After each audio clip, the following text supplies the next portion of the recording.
আসসালামু আলাইকুম ভিউয়ার্স। আজকে আমার যে ভিডিওটা তৈরি করতেছি এটা হলো মরিচ চাষের জন্য। আমি যেহেতু দীর্ঘ 4 থেকে 4.5 বছর মরিচ চাষে ছিলাম, তো আমি মরিচ চাষ থেকে আসছি 1 বছর হয়েছে।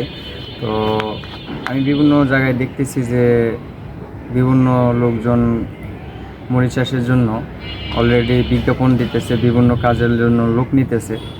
তো এরই ফাঁদে আমরা অনেক সহজ সরল যারা বিদেশ যাওয়ার জন্য আগ্রহী তারা এর ফাঁদে পা দিতেছি, বিভিন্ন দালাল চক্রের ফাঁদে। 1-1.5 বছরের মতোই আমি মরিচ চাষ থাকা সত্ত্বেই বাংলাদেশিদের জন্য ভিসা বন্ধ করে দিয়েছিলাম। তো বর্তমান ভিসা বাংলাদেশের জন্য এখনও বন্ধ আছে। তো শুধু ওই দেশে যারা আছে তারা মনে করেন যে ভিসা রিনিউ করতে পারতেছে। মরিচ চাষে লোক নেওয়ার জন্য বিজ্ঞাপন দিচ্ছে, তো আমি ভাবলাম এর জন্য একটা ভিডিও তৈরি করি। অনেকেই এই বিজ্ঞাপনের ফাঁদে আমরা পা দিতেছি এবং প্রতারণার শিকার হইতেছি।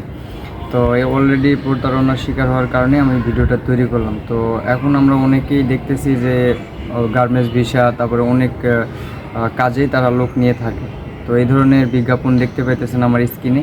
এই বিজ্ঞাপনের কারণে আমি ভিডিওটা তৈরি করলাম। তো আপনারা যারা বিদেশ যাইতে চাইতেছেন খুবই সাবধান। মরিচ চাষে যারা বিজ্ঞাপন পাইতেছেন এই বিজ্ঞাপনের ফাঁদে কেউ পাওয়া দিবেন না।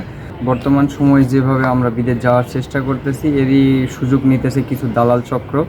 আর এই সুযোগ নেওয়ার কারণে আমরা তাদের ফাঁদে পা দিয়ে অনেক টাকা পয়সা এবং পাসপোর্ট হারাইতেছি। তো যারা আমরা মরিচাষ যাওয়ার জন্য আগ্রহী অবশ্যই সাবধান থাকবেন।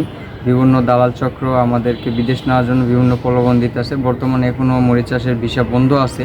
তো আমিও অবশ্যই ভিসা খুললে যাব মরিচ চাষে, এই চেষ্টায় আছি। আমার মরিচ চাষে যারা ফ্রেন্ড সার্কেল বা আমি যেই কোম্পানিতে ছিলাম এই কোম্পানির এসআরদের সঙ্গে আমি যোগাযোগ রাখছি। এখনও মরিচ চাষের ভিসা বন্ধ আছে। তো আপনারা যারা এই মরিচ চাষের জন্য আগ্রহী আছেন অবশ্যই অপেক্ষা করুন।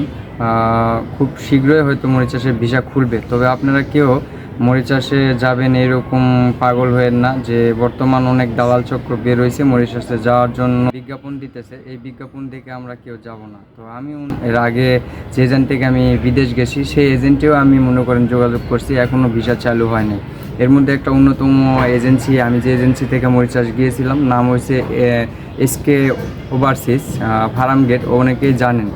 তো এখনও ভিসা বন্ধ আছে মরিচ চাষে। অবশ্যই আমরা কারো ফাঁদে পা দেবো না মরিচ চাষে যাওয়ার জন্য। আর মরিচ চাষের ভিসা চালু হলে অলরেডি সবাই খবর পাবেন। ধন্যবাদ সবাইকে।